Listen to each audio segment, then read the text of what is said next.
Okay, so I think it's time to start this presentation. And so, hello everyone, and welcome to the presentation of, as I said, a little tool we developed inside our company. My name is Alessandro Perla. I'm a CTO at ByteLabs. We are an AI integrator and training partner based in Italy, and we're active in several countries. Our team is composed by a total of 5 LabVIEW certified developers and some CLAs, and 3 certified professional instructors. The company also has a second division active in the web services and backend solution. The team is cross-functional, therefore, and so we are interacting among divisions and sharing knowledge, integrating with each other's systems, and also exploring some cross-functional services and developments. Okay. Yeah, as the presentation said, today we are going to explore a system we developed to basically to collaborate with each other and to develop together, because as I said, we are a team. We are often jumping from a project to another, and it's not always so easy to dive into a project someone started to develop, and who has already the environment set up for the project. And so we took our knowledge in the other systems and from the other tools, and we developed this tool to enable us to promptly share projects and development environments.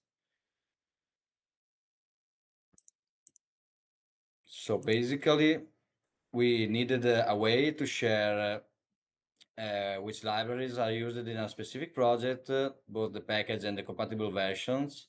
It has to be versioned because we need to track changes and eventually manage conflicts. In my opinion, and for what I've seen, a colleague and another development shouldn't need much effort or risk while switching into our project. Also, the project should be guided to be fast and error-free.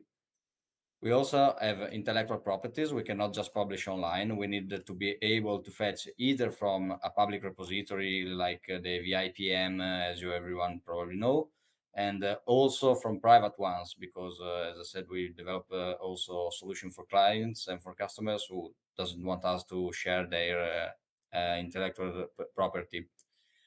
Since, as I said, we are a cross-functional team, we have web developer, backend, Python developers, because in the other division of our company, which is called ByteQX, they develop a web service to manage assets and tests. So Python is widely used either in our division, but mostly in there, because they develop web services. And myself, I come from a previous experience in Python. It was a very long experience in that, not in development of a backend, but more in embedded things. And I found that the requirement.txt file is a lightweight, clear, and easy to be managed tool to manage the environment and to promptly configure it for what you need to develop. As you may know, Python now is a little bit changing their way to configure systems. They're not anymore allowing you to configure the entire system, just the virtual environment. I've seen that in the latter version of LabVIEW, there are virtual environments also. But since we are often also switching from a LabVIEW version to another to align to what the customer asks us, or to start developing again on an old project, then we needed something which had more retrocompatibility with also other versions of LabVIEW. And so we took inspiration from this tool, and we started to develop something that could allow us to use something similar to what you do in the requirement.txt file of Python, but in a different way. So yeah, we inspired to the PIP tool. Then we made a tool that in our installation can be recalled from the project menu. You can go in the tools, and we have developed our tool, so it's on BitLabs. You have dev environment, and you get the installer, the installer VI. This VI, which now I open the development version, so we can see also some functions of it and how it works, and basically if we need to see the code, we can. This tool, as I said, can be recalled from the tool menu. It starts from a plain text file, as we have seen in the presentation, which is very similar to the requirements.txt of Python. And it has an indication of the packages that you need for the project. It has an indication of the versions you need for the project. The version can also not be just equal, but also minor or equal, less or equal, or both. Therefore, we can choose from a range of versions that are compatible with what we are developing. And then we have this tool that either go fetching with the VIPM API calls online, so you can fetch the package that the community has shared, but you can also share from a locally available folder. So then you can set, as you can see, if I start the tool, you can set here a local VIP folder, which is in our case a shared folder in the SharePoint archive we use to save our data. This is saved, so you have to set it just once. You don't need to set it many times, because if I stop it and call it again, then you can see that it's starting again. So it has also, yeah, it's not require me to select it another time because it's stored on my computer. You can change it, of course. So if you select another path that gets saved as new, you have to select the version, the LabVIEW versions. The VI package manager already give us the installed version, so I have the 19 for now in this machine. So yeah, I can start the process from the 19 version. And as we have seen before, then it goes fetching the API with the API calls. It goes fetching online. It goes fetching in our folder, which can have any structure. It can also be have subfolders and different names and so on. It just looks for the .vip packages. Okay, I think it's time to just go a little bit inside the code, and we can see how it works. I've prepared some different versions of the file, so we can see exactly how it works. I think it's better if I run it from here. Okay, so you can see how it runs also.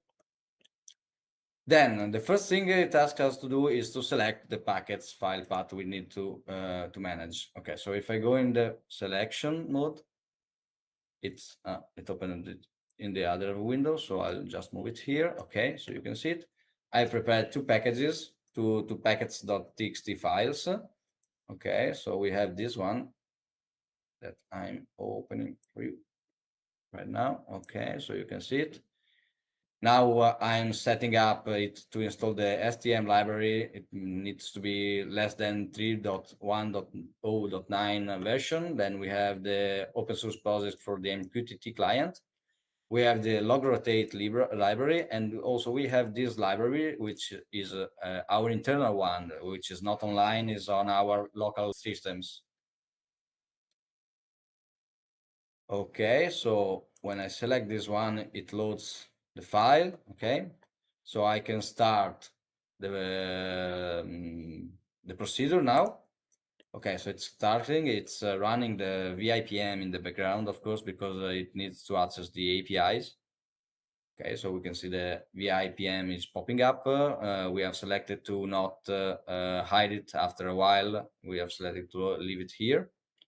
So you can see also in the VIPM what's going on, and you can follow the process. You don't need to switch from different screens or also anything else. Okay, so it's running.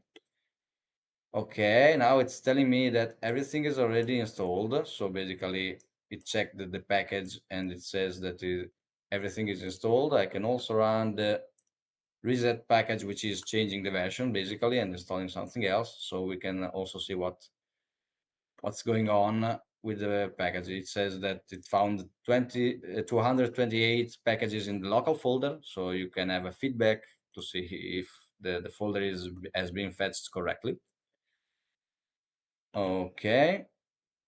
And now the VIPM is running, of course, in the background. You can see here that it's working.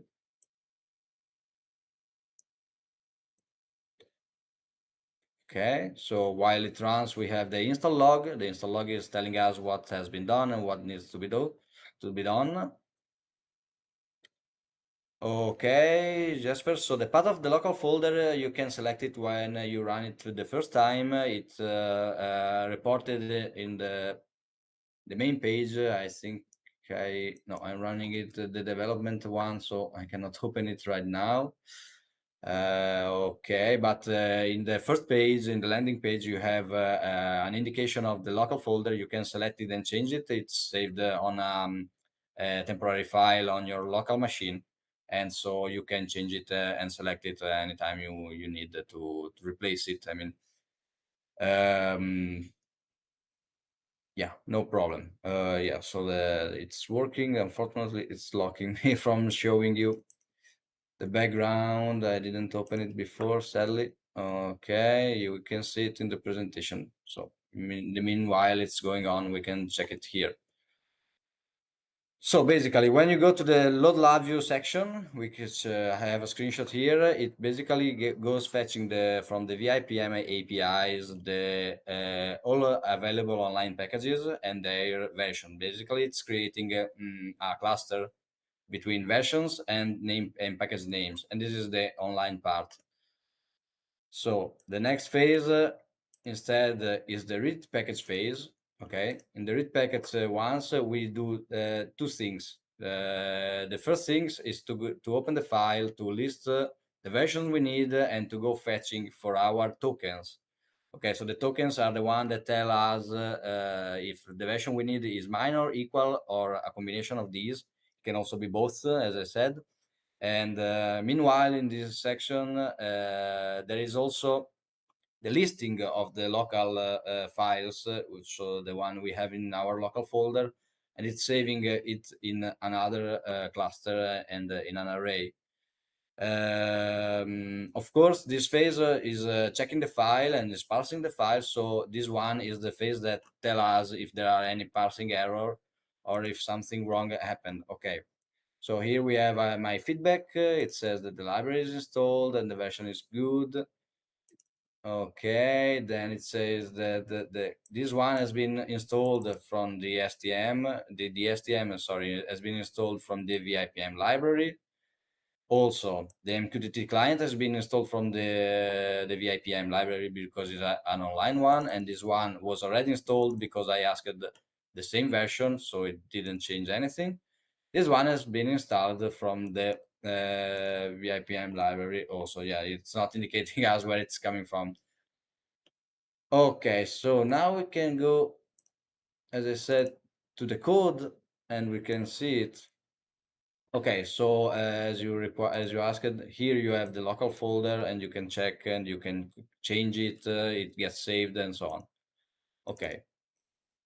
So going on with the code, we have the next phase. In the next phase, we go basically to compare our code and the version required. Okay, so in this phase, we go checking the two lists we have done before, so the online and the local list, and we go checking by the installed one if we need to do anything.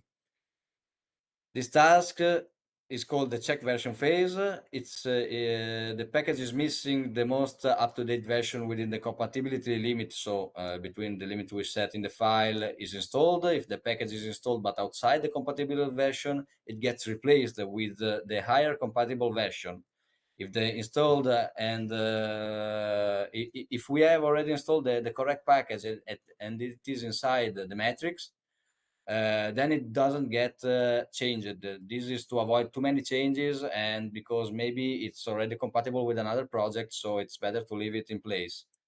Okay, so I've been a little bit long. There are some consideration to do. The packet's name, it needs to be as you set in the file, and it needs to be called in the same way you have set in the file name for the local ones, while for the online ones, you need for now to go to check in the get info, and you go to check to the URL. You can see it here, here an example of it. Okay, this is a bit tedious. So what's coming up in the next things is an automatic file build, like the freeze command we have in PIP, and a dependency check conflicts. You can find our project in GitHub. It's public. You can see the roadmap we have in GitHub, which says what is coming next. Okay, as we have seen, we also have LinkedIn, and you can find us online on our companies. So, okay, if there's any other question from you, my presentation has been done. I don't know if anyone has some questions to do about the process itself. I know it was a bit fast. I thought to have a little bit more time, but I hope I have been clear enough for you.